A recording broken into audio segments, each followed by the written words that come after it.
For the thousands in attendance and the millions watching around the world, we are live and amplified.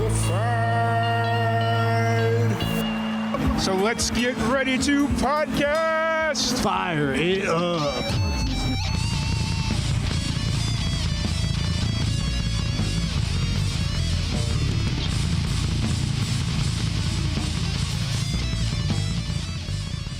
Welcome back to another live and amplified livecast. I'm your host, Tom Quiet, and we are back at it again with another amazing podcast. It's an early morning podcast. It's allergy season here in Texas, so it's a double fun of how weird does Tom sound this morning, but you know what? It's all good. We have a very special guest. We have Hannah Roper. She is the title festival director. Is that fair enough? Is that that'll do. All right. We got the Hannah Roper, the festival director of Country on the Coast, which, as I'm sure everybody is tired of hearing already, I was supposed to be at next week, but you know, life is gonna life, and here we sit. So Hannah, how are you doing this morning? I am doing good. Thank you so much for having me on. Absolutely. It was one of those things where it's like, I didn't know if I was going to get a shot to have you on for the podcast, because every time I do like a music festival, my first question always is the director available to do a podcast? And usually it's like, no, they're too busy. No, they're this. And I asked Rachel, and she's like, yeah, I'm sure Hannah's free. Just I can reach out to her. You can reach out to her, whatever. It's cool. And I'm like, okay. You know, so it was a very weird thing for me to do, because usually it's like, the director is in like a key box and nobody can talk to him until after the festival. So, oh, well, I'm a very approachable director, and because of all the 1,000,001 hats that I wear for the festival, I always love doing stuff like this. Anything to get the name of the festival out there. So yeah, always available for podcasts. Awesome. Which I know you do your own Well, you wear many hats, like you said, just in general. So it's always kind of fun to just sit here and shoot the breeze about just random things and, you know, music and all that fun stuff. So I guess the first place to start that would make the most sense is, let's kind of get your background. You're from Portsmouth. Did Yes. I pronounce that correctly? You did, yes. Cool. Because I was talking to a friend of mine. She's from the UK. She went to school in Bath. I'm not 100% sure where she lives. She lives around there. And I was just rattling off all these cities that I wanted to go to. And she's like, you know what? You're pronouncing all those almost correct. And I'm like, yeah, okay, that's good. You've done your homework. Well, I've dove over the last like year and a half. I've been watching a lot of UK YouTube, like a lot of the YouTube channels that would be like from the UK and whatnot. And so like all that's starting to rub off on me finally. And so, so you're based out of Portsmouth. Is that where you're from originally? Is that born, raised? Yes, I am a Portsmouth girl through and through. I can never, ever venture too far from the sea. And even when I went to university, I only went to the neighbouring county of West Sussex, and I went to Chichester and then came back again. So yeah, absolutely Portsmouth through and through. Gotcha. And how long, kind of just jumping right into the festival, this is still a relatively new, if I've done my homework correctly, yes, it's still a relatively new festival. Pandemic had something to play. Yeah. As far as, you know, delaying it and whatnot, because wasn't 2020 supposed to be the first year? So we did the first year in 2019. Okay. So 2020 should have been the second year. See, then 2021 should have been the third year. But we had to postpone. I think we postponed a total of 4 times during the pandemic. Because we were so desperate to still bring a bit of joy to everybody. But unfortunately, it was beyond our control. And so our official second year was last year in 2022. Yes. And then this is the third year. But sometimes I get a bit annoyed because it should be our 5th year. Yeah, completely understand. And, you know, the weird thing about the pandemic was how many festivals just completely got decimated by the festival. You know, we had there's usually a bluegrass festival that we go to in the Florida Keys. And the year COVID hit, I believe that was supposed to be like their 9th or 10th year. Right. And so they ended up having to cancel. And then the second year, in 2021, they thought that they were actually going to get the festival off. So they were promoting it and all this stuff. So they spent all this money in promotion, and then they weren't able to get it off. And then they just never recovered after that, because it's like, so I think having a festival that was still so young kind of worked in your favor, because it was like, okay, it was just their first year. And then, so, and I think also kind of where, like, when it was located also probably helped pretty. So. Yeah, I think so. And I think we have great support from the venue that we use. We are a festival, but we're indoors. We bring the outside in. So anyone that came to the festival last year will see, or will have seen that we had hay bales inside seating. We had almost barbecue style tables and benches. We were sponsored by Jack Daniels. So we had these amazing rustic barrels that we could use as tables. So it really seemed to work. And it's a bit of a novelty, I guess, because how often do you get to go to a country music festival that literally is on the sea? Because we're on a pier. So actually under our feet is water. And, for the artists and for the attendees, they look out. The venue's got these incredible windows either side. So you're on stage and you're looking out to the Solent, to the sea and the beach and everything. So I think that really helped because it's got its own character. I think, like you say, the fact that it was still fairly young, we're not a big festival. We've absolutely got hopes that it's going to grow, but we also have to be sensible because, like you say, a lot of festivals are falling by the wayside. A lot of country music festivals have unfortunately cancelled for this year. So I think we have to be really sensible about the size of the festival and the cost of the festival to enable it to keep going through these rocky times that we have. Yeah, for sure. For sure. Now, you brought up that it's an indoor festival. Is that something that's common in the UK? Is that like a common thing that happens, festivals being indoor, or? Not so much for country music, I don't think. So most country music festivals are outside in an incredible field. A lot of the festivals that are local to Hampshire and Portsmouth tend to be outside in a field. And when I was planning, so I started planning Country on the Coast in 2018, and I knew that there were a lot of country music festivals, none down as far south as I am. So that, for starters, was kind of like a plus point, but I didn't want to clash with anybody else. I didn't want to have to compete with some of the festivals that were more established. And then when it comes to country music, obviously in March, we have Country to Country at the O2. So I looked at April because April is a time when people don't mind traveling. Spring technically is supposed to have sprung, although at the moment the weather is a little bit crazy. So I thought April was a good month, but we couldn't risk being outside because as we've seen over the last week or so, the weather in the UK is just, it has a mind of its own. So I teamed up with the Gaiety, which is this incredible, iconic venue on the pier where my grandparents used to go to, old-fashioned tea dances, and it's such an iconic place. This pier and this almost this old ballroom with wonderful high ceilings. It's got a great stage. It's just the right size. You can fit enough people in, but without it getting overwhelming in terms of ticket sales. And it just made sense to have it indoors. It didn't matter what the weather was doing outside. People could come to the festival secure in the knowledge that they were going to be warm and dry.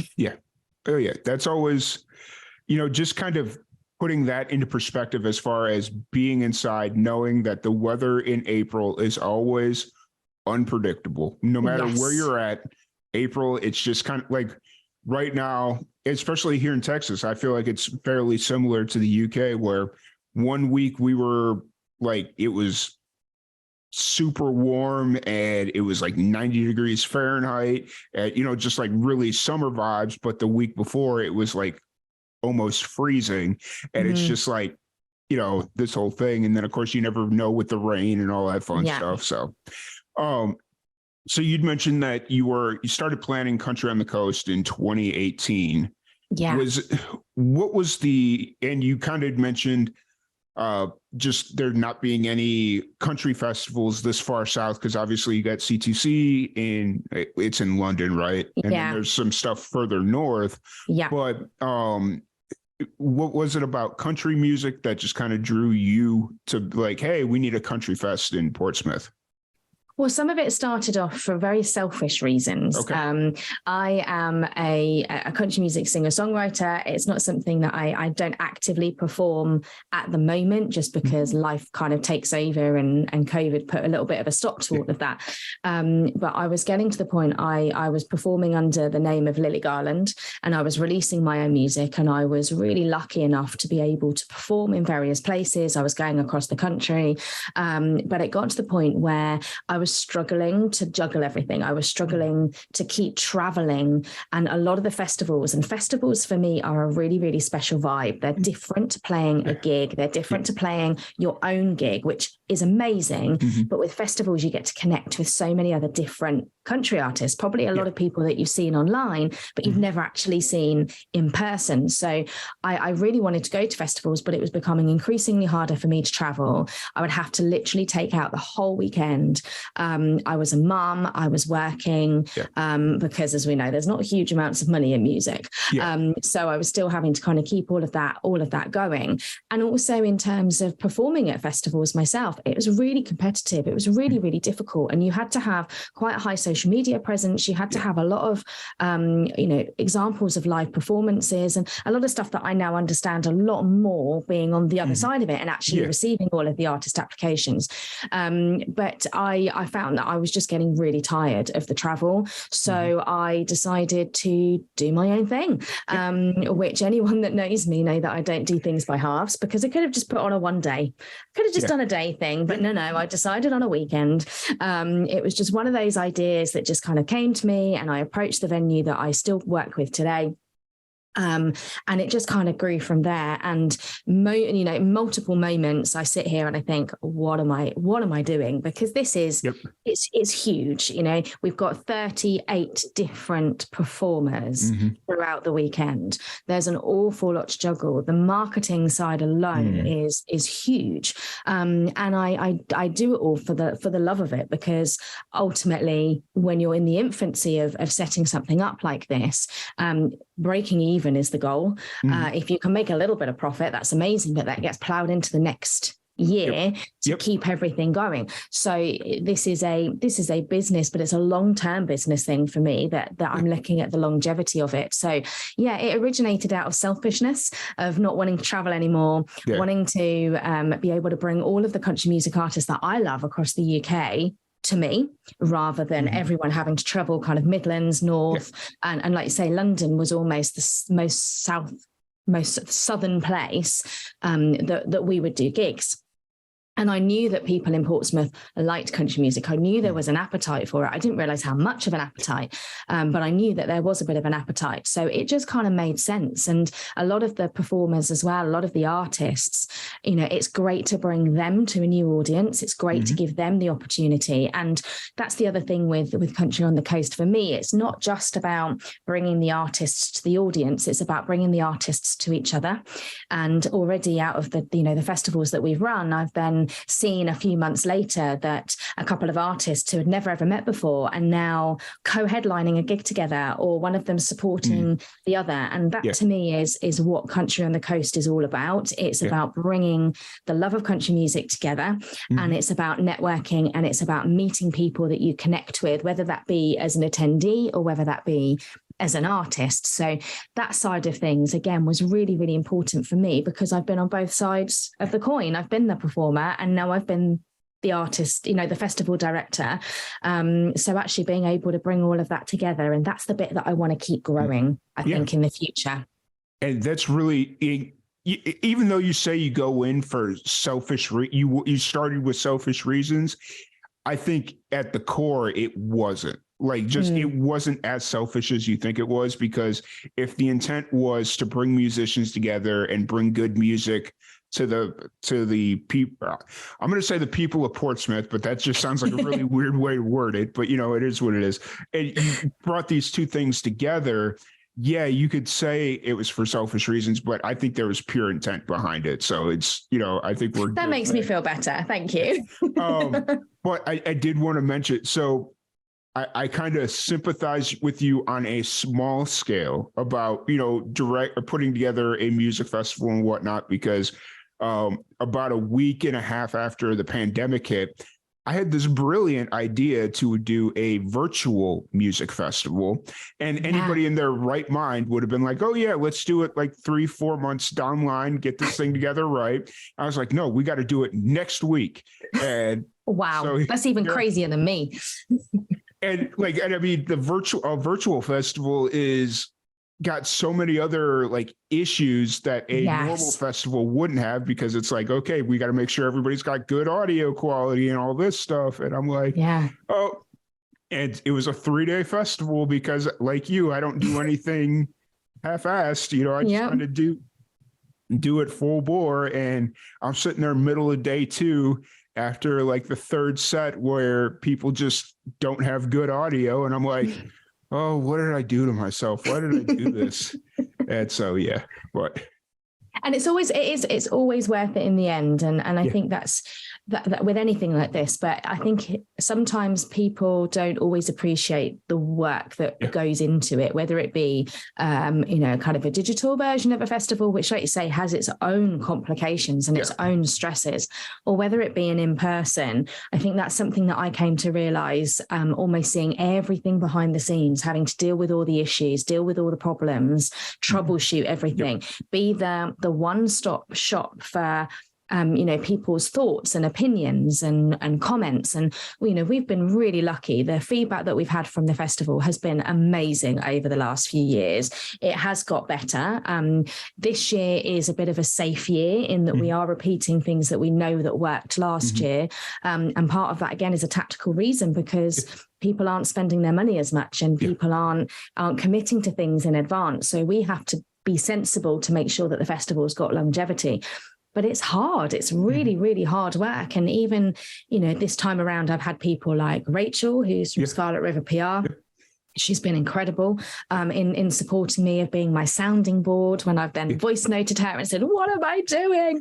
And, helping me pick the artist, because then if it was up to me, the 137 people that applied to perform at Country on the Coast would have been on the stage, and I would have made it work, because I find it really, really difficult turning people down, because I know what it's like to be on the receiving end of that. So all of these elements that almost we've gone through over the past 9 to 10 months as we've been doing the festival, I don't think people always realize that goes on behind the scenes, and what they then see is the polished version of me and running around with my clipboard and looking like I'm totally on top of everything, which, don't get me wrong, I am the scheduling queen and I am known for that. Nice.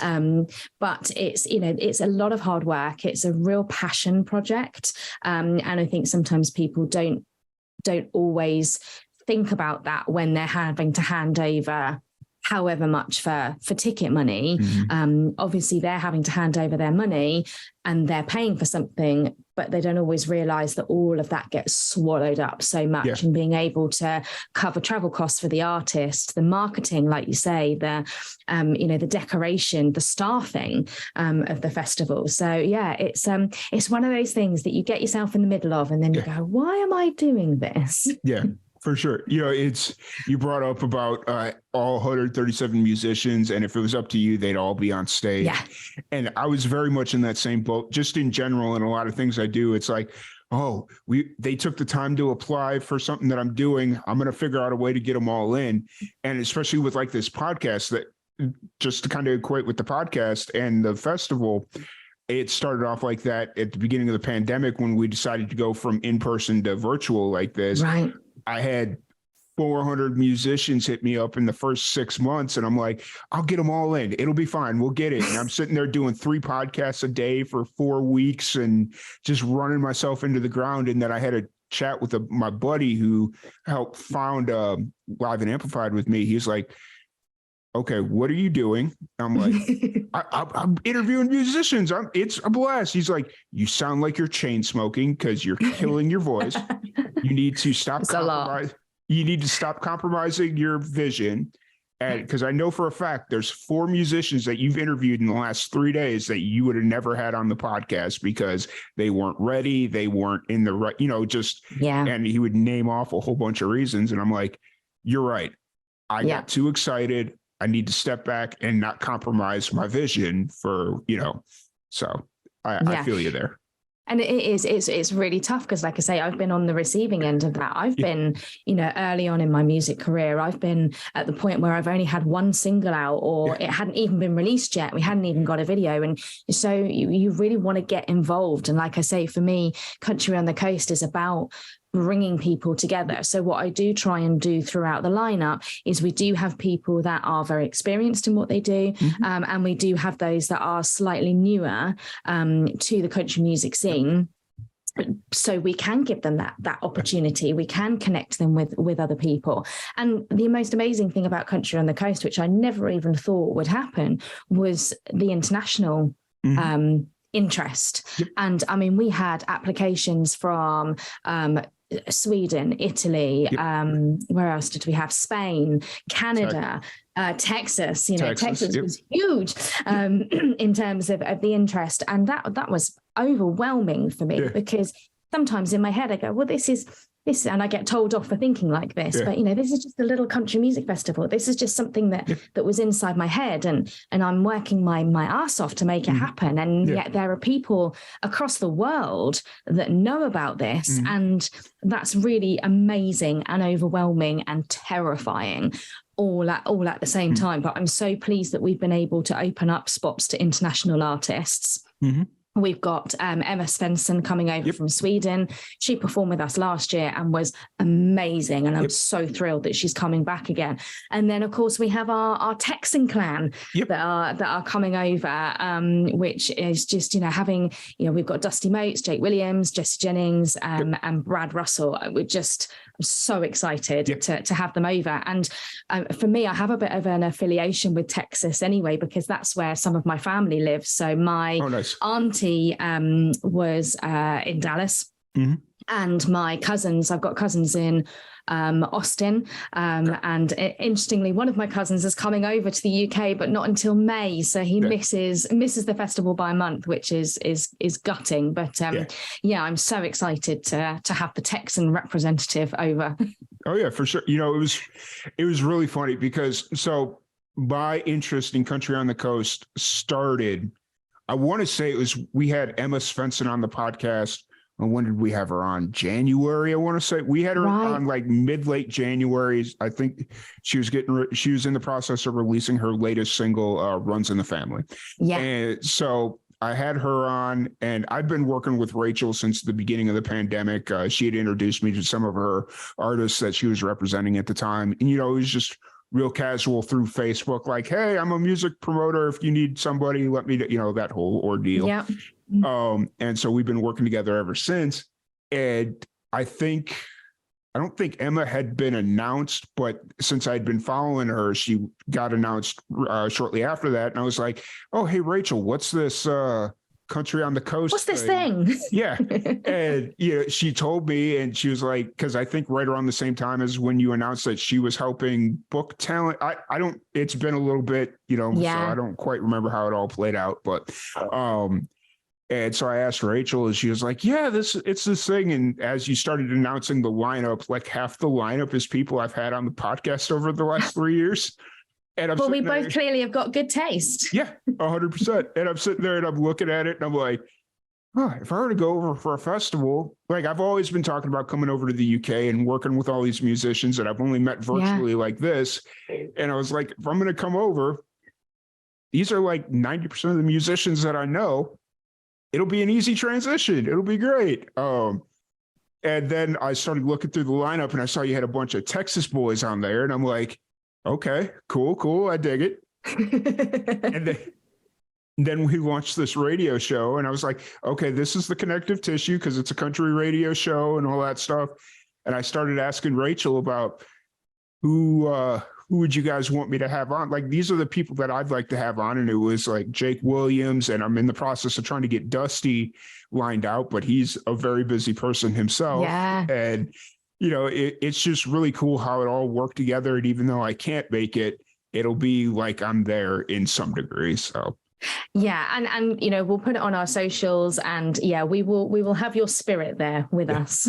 And I'm planning on coming next year. Like, it's as long as I don't like really injure myself again, like that'll be the plan. So but yeah, talking about the international draw, that's what brought me in. Was Emma Svensson was the original like introduction, and then I knew Rachel, and I was just like, okay, that's cool. So yeah, and that's what's again, that's it. It's overwhelming and exciting all at the same time. Looking at the lineup, there are names on there. Some have performed at Country on the Coast before. Again, we try and mix it up between returners and between new artists to the festival, a real mix between solos, duos, trios, bands. We try and provide as much variety as possible to the audience. We did introduce line dancing last year, which you either love it or you hate it. But to be honest, it got people on their feet, it got people dancing and interacting. So we're really excited to have that back. And then on the Sunday, kind of around just early afternoon, just after lunch or like a late lunch, we have a songwriters round. So what we realized again from doing the festival the first year is that actually people appreciated a little bit of quiet time, and actually intentionally bringing the energy down and making it a little bit more mellow and a little bit more relaxed really seemed to work on a Sunday afternoon. So we have that as well. And I'm just really, really excited. I can't believe it's less than a week away now until it starts, and then it will go so quickly. And then I know what I'm like. I'll then get really excited and I'll start planning 2024. And then about 2 months down the line, I go, what am I doing?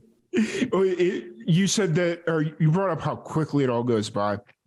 And was it Thursday? I want to say it was Thursday. I was doing a pre-record for the radio show for next week's episode. And I believe it was Olivia Lynn that I was talking to. Yeah. And she was telling me how it was her first festival and she's really excited and all this stuff. And I was like, just do me a favor. I told her straight up, because I know how these festivals go, where it's not a normal set. You have 10, maybe 15 minutes to get up on stage, get set, get ready.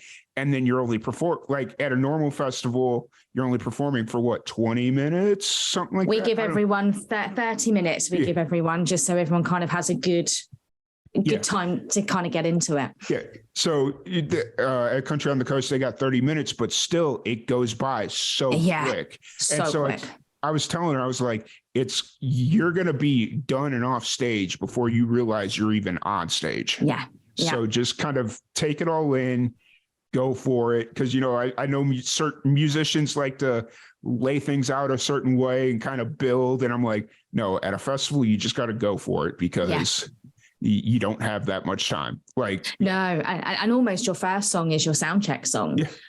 Because we say we have a 15-minute switch over, because again, it's weighing up that balance. Do we have a longer changeover time, but we then can have less artists? So do we try and fit as many in as we can and reduce that changeover time, which then is also better for the audience, because 15 minutes is long enough to go to the bathroom, go get a drink, order your food or whatever it might be. And then you want to see something. So I think you're absolutely right in that, you get on stage, you do your line check. Your first song is your sound check song effectively. Then you start to get into it. And then you've only really got about 4 songs, 5 if you're lucky. And then that's it, you're done and you're off. And it's definitely one of those moments just to almost try and slow things down and take it all in. And make the most of it. And the other thing that I love about Country on the Coast as well is we also have a lot of artists that then come, all day. Some come all weekend, which is incredible. And especially if they're on like later on in the evening, they'll actually come around lunchtime and they'll stay the whole day and they'll enjoy themselves. Or if they're early on, then they'll stay throughout the evening. And I think that's really important, because that's how you meet people. And I will always introduce the artist. So last year I had especially some of the ones that are younger in the industry. I really want to meet so-and-so. I'm like, great, let's go over there. I'm going to introduce you now, and then you're going to have a conversation with them. So, which I think is just so important to be able to connect to people, because country music, especially in the UK, it is niche. It is still small compared to the wider music industry. So I think it is really important that everyone does stick together and that we go for collaboration, because that's how you're going to keep getting in front of new people and keep growing your presence as an artist. Yeah. And I mean, just the music industry in general in the UK is really interesting. It's been a little bit since I've paid attention to like the actual charts in the UK as far as like music and whatnot. But when I was first introduced to the UK scene, we'll call it the scene, and they were like musicians would post like, oh, hey, my most recent song, da da da, would be like number 4 on the UK, whatever the genre charts. And it'd be like right under Old Town Road from Lil Nas X. And it's like, that song's like 4 years, so like the industry in the UK is really interesting, but it's also very friendly to independent musicians. Yeah. Because it gives them a little bit of exposure as far as like being able to make charts and all that stuff. Whereas in the US, independent artists, unless it's like a specific independent chart, you're not going to make the top 100 unless you've got a huge marketing machine behind you. And, so. And I think that's great in the UK because it does make it accessible. Yeah.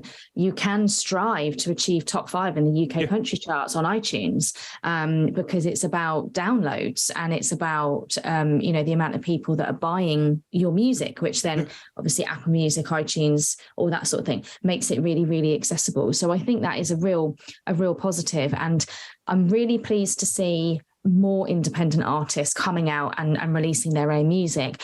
The difficult balance is, of course, you do need some money to be able to put your music out there, to be able to market it. And one of the things, I started to do a blog series for Scarlet River PR, all about looking at your music career as a business, and actually how can you start to implement some business strategies? Because even if your goal is to just be able to pay for the studio time, you still got to make money, right? You still got to be able to find that income.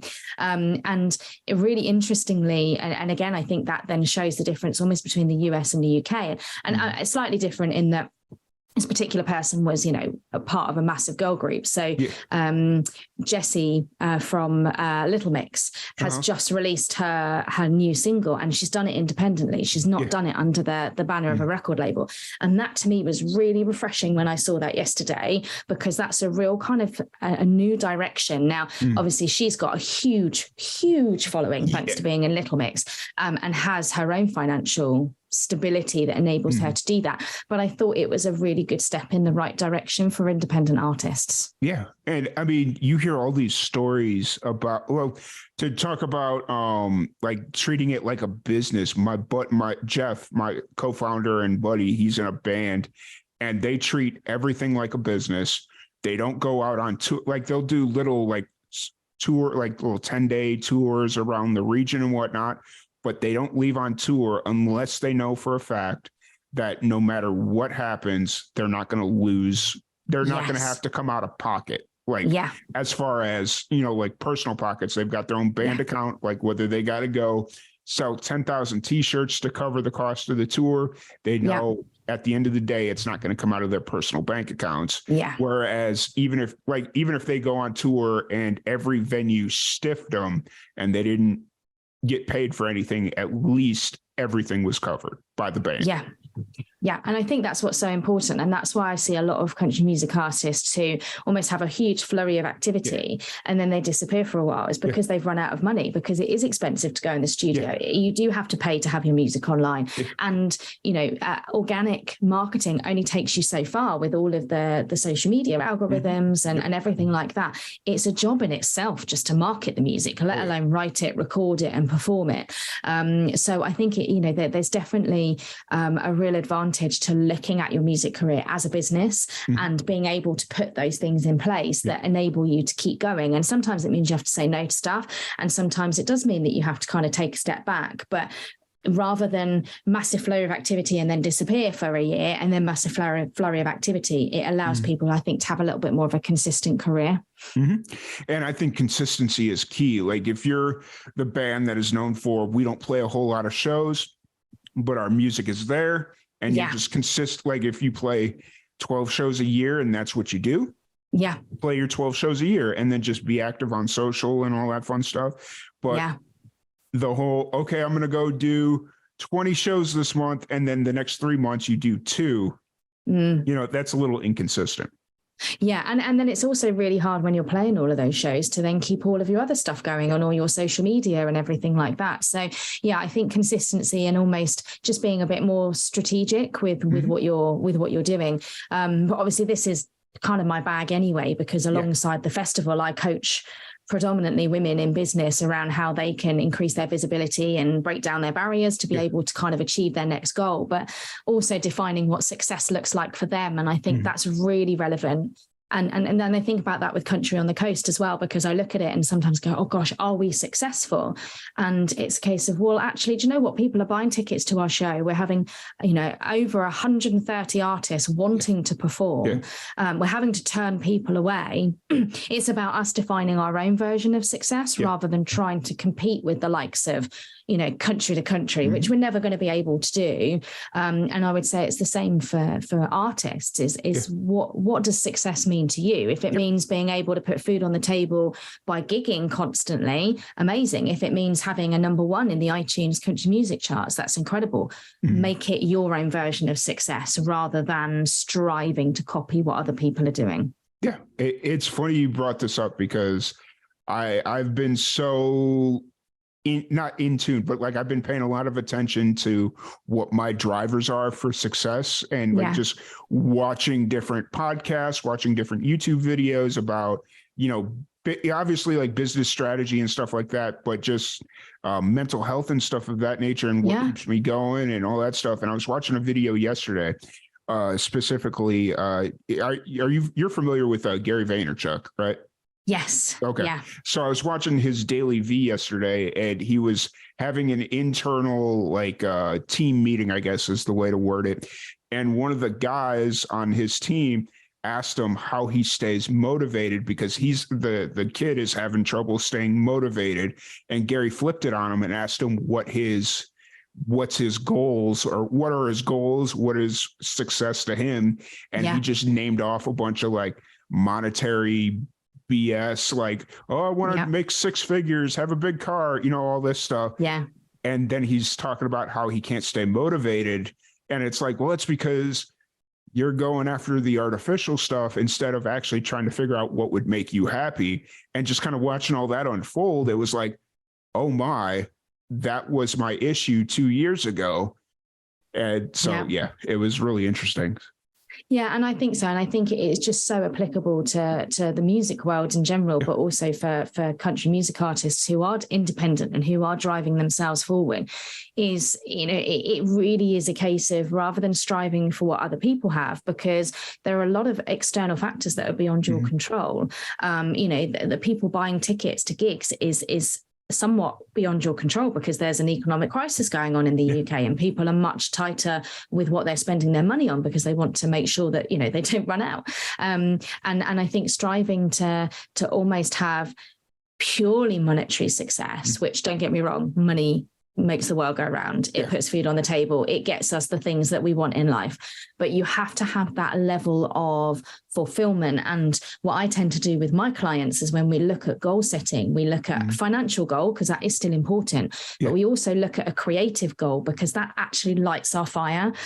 Country on the Coast is a creative goal. If that was a financial goal for me, I'd probably say that I was a failure. But actually, it was much more about creativity, which is the second reason to set a goal, and impact, which is the third type of goal that I set, is what impact are you having on other people? What impact are you having on your community? And set a goal around that. And I think that for me is very much, I can hit my financial goals in other places, in other remits. With my business, I also still have an employed job. I can hit my financial goals there. But Country on the Coast for me is all about the creative impact, the creativity, but also the impact that I'm having on the music industry, and especially the UK country music industry. And I think once you start to think about it like that, and the same for any artist, set your financials, absolutely, but be creative, set a creative goal and set an impact goal. How are you having a positive impact on the people around you? And that, I think, is what brings you fulfillment. Yeah, 100%. I 100% agree. So talking about Country on the Coast, we'll jump back into that for a little bit. Are you doing anything new in 2023 that you haven't done in years past, or is there anything? No, we are playing it a little bit safe this year, and you know what? I'm happy with that, because the economic climate has meant that people aren't buying tickets in advance. This is something that I've seen across a lot of gigs, and a lot of more independent music opportunities. I think it's different if it's country to country. That's huge, but actually, even country to country, I've seen a lot of chatter on social media about those ticket prices are starting to become more uncomfortable for people. And then not as many people are booking. So I think this year it was all about really bringing a bit more internationality. That's a word, into the lineup, having more people. So we've increased the performance slots. We are repeating things. So we're repeating the line dancing, we're repeating the songwriters round, but we're also doing a little bit more. I suppose a new thing is we're doing almost like little collaboration sets. So for example, the guys coming over from Texas, they're doing a collaboration set.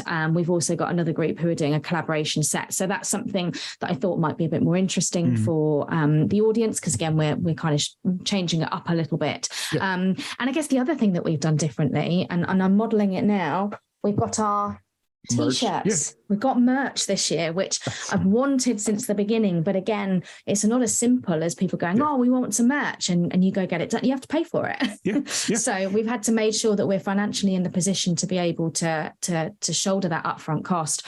So we've now got T-shirts, which is a new thing, which is I'm super excited about. And I just think we've got new people coming as well, people that didn't even know about Country on the Coast. So I think it's a bit of a consolidation year for us to go, right, what's going on? What's the music scene doing? What's the financial situation like? And then we can reassess after next week and see what 2024 looks like.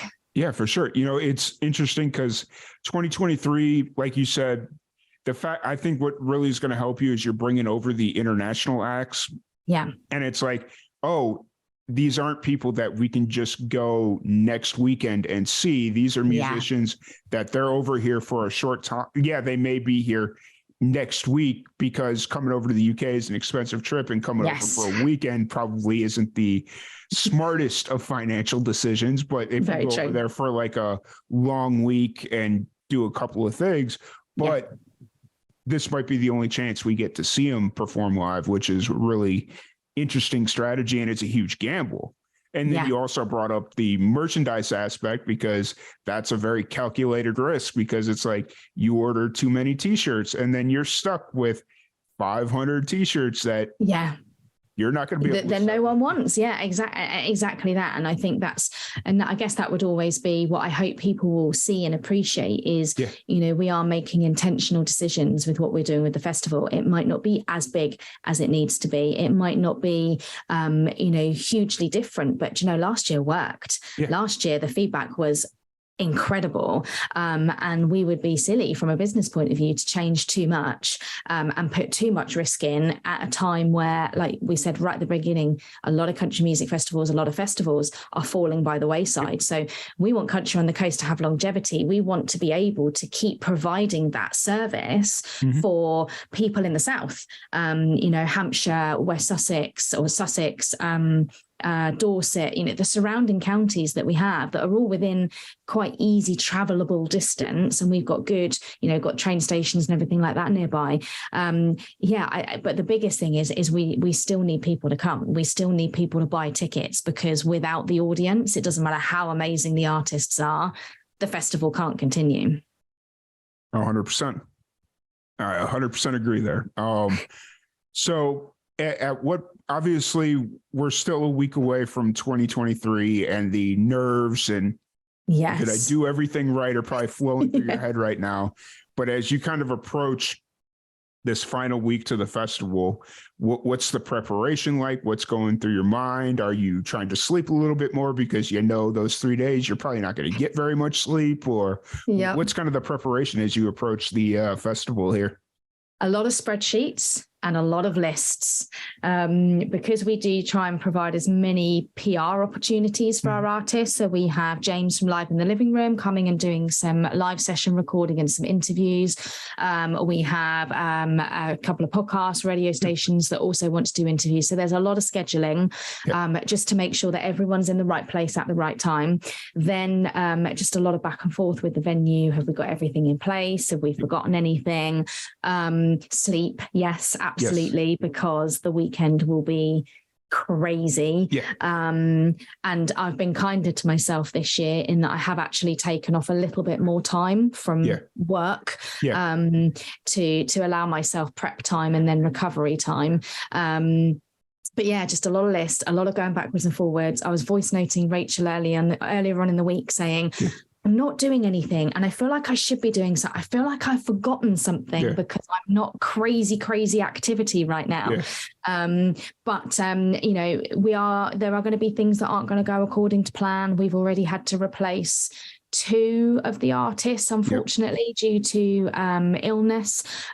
So I'm just ready and poised, and we'll just take each day as it comes and be kind to myself, because there are things that are going to be beyond my control, and what is in my control is to make the best experience and for our attendees and our artists to have the best time that they can on that day. So spreadsheets and more spreadsheets. Yeah, for sure. And you kind of touched on something very interesting there about being kinder to yourself. And that's a position that I've taken a long time ago, because I had a buddy not affiliated with anything I do. He's like, why are you beating yourself up so much? Because you need to take a step back and chill and not sweat the small stuff, because there's so many people waiting in line right now that'll beat you up for you. Yes. Why are you trying to do it to yourself? And it's like, I never thought of it like that. Okay, let's reevaluate. And and it's kind of funny that you turned to Rachel about you're not doing anything and you feel like you should be doing something, because she is probably one of the busiest people I've ever met in my life. Like, I'll ask her one question on Monday and then I won't get a response till Thursday because she's got 8. And it's just like this process of, okay, I've got school, I've got this. And then I've also got to respond to you, so we've had that conversation before. So. Yeah. And I think that's why we get on so well, because we're very, very similar in that, I've got 1,000,001 things. She's got 1,000,001 things. And yet I think because we both understand that, the support is there, which I say this year has been invaluable. Yeah, 100%. And, for me, it's like, I always hate being that pestering person about, hey, did you do this? And when in all reality, all I need is, hey, you're good to go do whatever you want to do. Just kind of keep it in this guidelines, reach out to whoever you want to reach out to, and just kind of lay out that guideline to begin with. And then I'm good to go. And then I'll check in every once in a while. But initially it's like, okay, everything I do, I want to check in and make sure that I'm doing it right, because I understand the importance of branding and marketing and making sure, like, oh, hey, this person, we're spending a lot of money to bring in, so we want to make sure they get enough shine and all that stuff. And, this whole thing. So it's a whole balance of, oh, what can I do? What can't I do? So. But I mean, for me, never be afraid to give me a nudge. And I actually, a few times this last week, I've had a message from somebody and I've been like, yes. Good nudge. Thank you for reminding me. Let me get on that now. For sure. So you mentioned that you like, once the festival's over, you're really excited and you want to jump into 2020, the next year's festival. Yeah. But realistically, when does the planning for the next festival start? Do you usually, like, after that initial high of let's get 2024 going, do you take a couple of months, or where does, like, realistically the next planning for the next year start? So last year, I think I started planning in May, June time, but not in a huge amount. It was a case of the artist applications went out this year. And again, this will be whether it goes according to plan or not. I want to be more strategic with things. I want to have ticket sales for next year's festival up and ready by the end of this year's festival. Because from a marketing perspective, why would you not want to ride on that high of everyone that's just, had an amazing weekend, and you want to get them straight in with an early bird offer, which I've just not been able to do over the last few years because of the way that the ticketing system has been done. So, and that's another thing that almost we're focusing on this coming week is preparing for 2024, and we haven't even done 2023 yet, which is a little bit of your mind is a bit like, what are you doing? But I think I will take a month or so to almost regroup, hopefully once the ticket information is out, and then get the applications out, because again, even since we closed the applications last October, I think it was, the amount of messages that I've had asking if people could perform at Country on the Coast and when the applications open. So I want to get those open probably in May. And then I'll just take a little bit of time, I think, to decompress and look at what worked, look at what we need to change, look at where we're going to go next year, and almost start putting those plans in place. But it tends to get super, super busy by the end of the year, which is when the applications close. We go through them all. We start to choose the lineup. We have to get in touch with everybody. And again, something that's really important to me is getting in touch with everyone who wasn't successful. So rather than just leave it of, if you don't hear from us, then you haven't got through. I really do try as best as I can to contact everybody to say thank you, and to kind of say, please do still come, or please do keep us on your radar, because they'll be next year.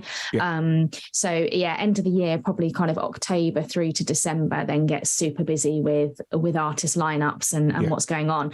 And then unfortunately for this year, I wasn't very well before Christmas, so I had a really nasty kind of bug and things like that, and it actually knocked me out for about 6 weeks. So as a result, I was behind.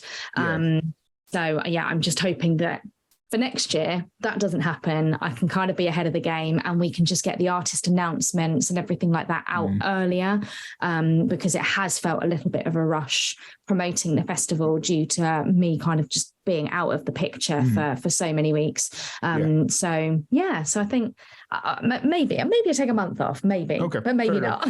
Fair enough. It's very funny because you mentioned that you felt like making the artist announcement was such a rush. And to me, I've seen so many, for some reason, a lot of festivals here in the States are waiting until the last minute. So there's a festival that happens down in Florida that I go to. It's kind of like a mixed genre festival, and like their headliner will be somebody that had like a big moment, but now they're just kind of, like, I don't want to say a one-hit wonder, but they're kind of past their peak of their career. And for whatever reason, the last couple of years, they've waited till like the month of the festivals to start announcing their lineup. And for me, it's kind of annoying because it's like, wait a minute, I have to make plans to whether I want to go cover this festival or not. And if the festival's April 27th, but you're announcing your lineup April 3rd, it's like, that's not enough time to make this work. And so like the fact that your festival is next week, but your lineup's been out for, what has it been, 2 months? Yeah, a couple of months, I think. Yeah. That was a huge advantage just in general. And I mean, obviously, you're going to have people drop off the schedule, like announcing it that early. You're going to have people falling off the schedule and whatnot. But luckily, it seems like you're well aware of that because, you're able to replace them quickly, which is always good. So. Yeah. And I think it's a really hard balance because it's something that, again, when you're looking at it from a business perspective, if you announce it too early and they're not the people that the audience were expecting, it's going to affect ticket sales. But also what I've realized for our audience is they want to know because they're making a financial investment, and albeit our festival is very, very reasonably priced compared to a lot of other festivals. But people are wanting to make that informed decision that are they going to come for the weekend? Are they going to come for the Saturday, the Friday, the Sunday? And actually having the lineup out there did increase ticket sales a little bit. But I think it's a really, really hard balance, because you almost want that traditional marketing tactics are kind of having that, who's it going to be, building that excitement, building that exclusivity. But actually, I find that our audience, they want to know. And if they don't know, they're going to ask you constantly until you get that information out there. And even down to the point of, the audience are wanting to know what time people are performing. And I will release that this week, but I have been resisting, because I know that I'm going to lose some artists. I'm going to have to potentially move people around. For example, if I lose a solo artist during, a Sunday afternoon, for example, and the replacement is a band, I've then got to jig that lineup around, because I can't go from solo to full band back to solo again. I've got to, be able to kind of mix that up. So, I've been reluctant to release the times, but I've had a lot of people asking. Yeah, for sure. For sure. I do want to touch on two things really quick before we wrap this up, because I know you mentioned that your son's at soccer or football practice. It was all right. It was cancelled this morning. Okay. Gotcha. The pitch was too wet. Okay. Gotcha. When you said football, like in my American brain, I was like, oh, football. Okay. And then I was like, nope, they're talking soccer. Yeah.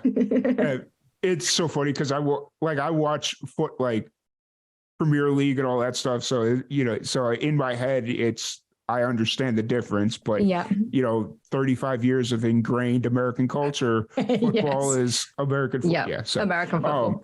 But I did want to touch on two things here really quick. The one thing that I really respect, and you touched on this a little bit ago, about your festival, Country on the Coast, and just how you're operating things, is the fact that you mentioned that even if a musician doesn't make it or doesn't make the cut for the lineup, you still like to reach out to them and let them know, like, hey, thank you for applying. Hopefully you can make it. And I don't know if you include like, hey, these are things that I would work on as to why we didn't pick you, just like feedback or whatever.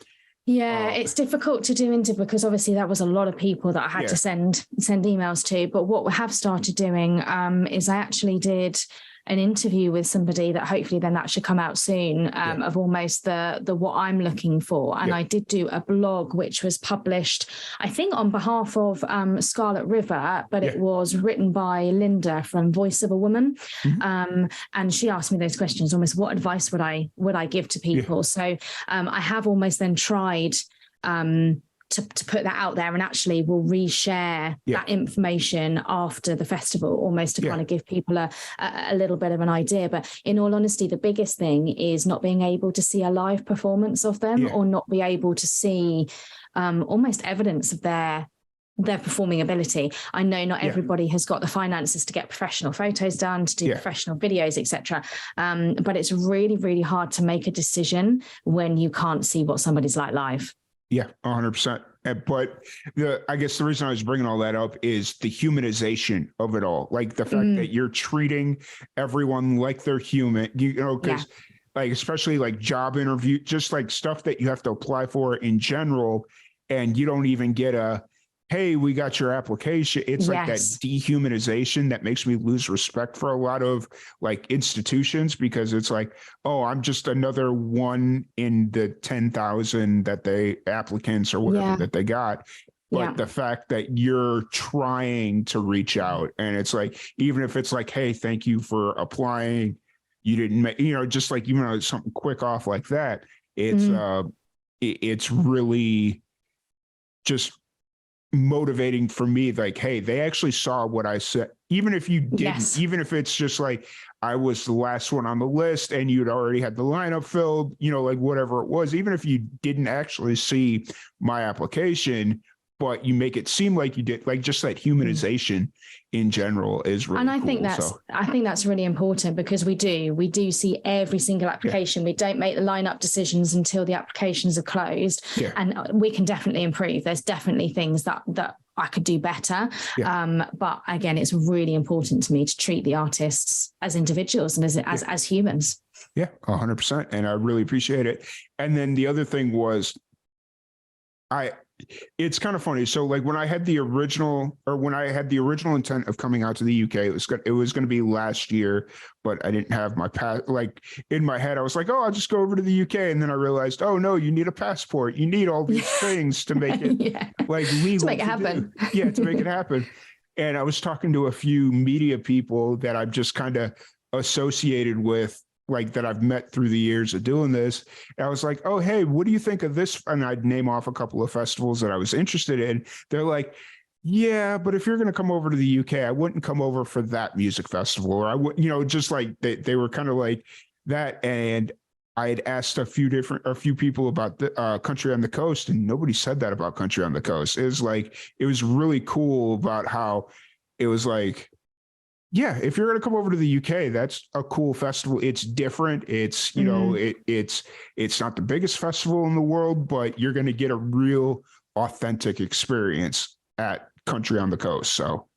Oh, well, that's good. That means I'm doing something right. Yes, 100%, 100%. For anybody that wants on the coast and, attend or support in any way, where can they find all that information, and where's the best way to get a hold of you if they want to submit their name for next year?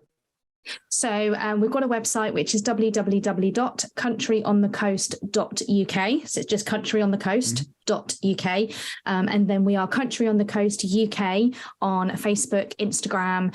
So we're all over there. All of the lineup information is there. All the ticket information is there. So that's kind of the social media is probably the best place to go at the moment. And then if you're interested in submitting an artist application or for a press pass next year, then the applications will be coming out in May. But yeah, just make sure you follow our socials, make sure that you've got your notifications turned on, because that is going to be the first place that we post all of that information. But yeah, if anyone has any questions or anything like that, reach out via social media. Instagram tends to be the best because Facebook tends to bury my messages. Yeah. So Instagram is always a bit of a good bet in terms of getting in touch. I've experienced that one myself where I went and I was like, oh, hey, what's this? And I had 3 missed messages from people that I was waiting a response from. Yep. Facebook. Yes. What do you know? It's got a mind of its own at the moment. Yeah. 100%. But really appreciate you taking the time to sit down and chat with us, even though we got broken up there for a quick minute. But, that's the joys of live recording there. Exactly. It shows how live it is. Yeah, 100%. But we'll definitely plan on being there next year. I'm already got it marked down in my calendar, and just be like, hey, April, plan this, make this work. Don't injure yourself. Don't, and all that fun stuff. Come to the UK. Actually, it's kind of, it's kind of funny because in my head, when everything happened, so I was on vacation with my dad. I'll kind of keep the story short, but in my head, I was just like, dang it. Okay. I'm going to have to reschedule things because the medical bills are going to be ridiculous, all that fun stuff. And I was looking at the timeline of my recovery, and I was like, okay, they said 8 weeks. 8 weeks would be Wednesday. So could I still make it work? And so just in my head, I'm like, Wednesday, I would leave Thursday. Do I really want to cut it that close if something like backfires or whatever? Yeah. And I went to the doctor like 3 weeks ago, and they're like, yeah, you're going to be off your feet until June. And I'm like, okay, fine. I will not do anything crazy until June. And then you can go crazy. Yes.